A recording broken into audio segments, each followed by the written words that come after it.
ആമ്പൽ വസന്തം കാണാനെത്തുന്നവരെ കാത്ത് മലരിക്കലിലെ പാടശേഖരങ്ങളിൽ കാത്തുകിടക്കുന്നത് 100-ലേറെ വള്ളങ്ങൾ. ഒരേ സമയം 2 മുതൽ 7 പേർക്ക് വരെ യാത്ര ചെയ്യാവുന്ന വള്ളങ്ങളാണ് ഇക്കുറി ഇവിടെയുള്ളത്. സഞ്ചാരികൾക്ക് പാടത്തിന്റെ ഉൾഭാഗത്തേക്ക് യാത്ര ചെയ്ത് ആമ്പൽ വസന്തം അടുത്തു കാണാനുള്ള അവസരമാണുള്ളത്.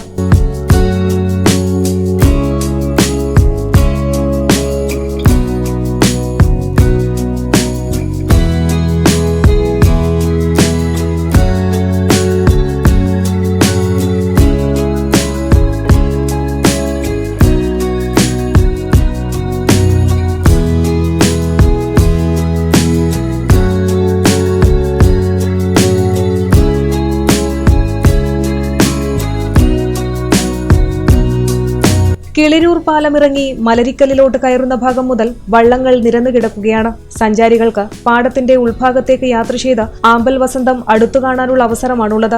1800 ഏക്കറുള്ള ജെ ബ്ലോക്ക് 9000 പാടശേഖരത്തിന്റെ മലരിക്കൽ ഭാഗത്തും 820 ഏക്കറുള്ള തിരുവായിക്കരി പാടത്തുമാണ് ആമ്പൽ സാധാരണയായി വിരിയുന്നത്. തുടക്കഭാഗമായ ജെ ബ്ലോക്ക് 9000 പാടത്തിന് ഇരുവശത്തും ഏകദേശം 1.5 കിലോമീറ്റർ റോഡിന് ഇരുവശവുമാണ് ആദ്യം കാഴ്ചയിൽപ്പെടുന്ന പൂപ്പാടം. എന്നാൽ നിലവിൽ ഈ ഭാഗത്ത് ആമ്പൽ പൂക്കൾ വിടർന്നിട്ടില്ല. അതിന്റെ എതിർവശത്ത് കായലിനോട് ചേർന്ന് പൂക്കളുണ്ട്. ഇതിനു പുറമെ ആ റോഡിലൂടെ അല്പം കൂടി മുന്നോട്ടു പോയി വള്ളത്തിൽ കയറി പടിഞ്ഞാറേ ഭാഗത്തേക്ക് പോയാൽ പൂപ്പാടം കാണാൻ കഴിയും. അവിടെയുള്ള 650 ഏക്കറാണ് തിരുവായിക്കരി പാടശേഖരം. വള്ളത്തിൽ 3/4 മണിക്കൂർ യാത്ര ചെയ്താലേ അവിടെ എത്താൻ പറ്റുകയുള്ളൂ. വള്ളത്തിൽ കയറി 1.5 കിലോമീറ്റർ ഉള്ളിലേക്ക് യാത്ര ചെയ്താണ് ആമ്പൽ പൂക്കൾ കണ്ണിറയെ കാണുന്നത്. ഒരു ചെറുവള്ളത്തിലെ സവാരിക്ക് 1000 രൂപയാണ് ഈടാക്കുന്നത്.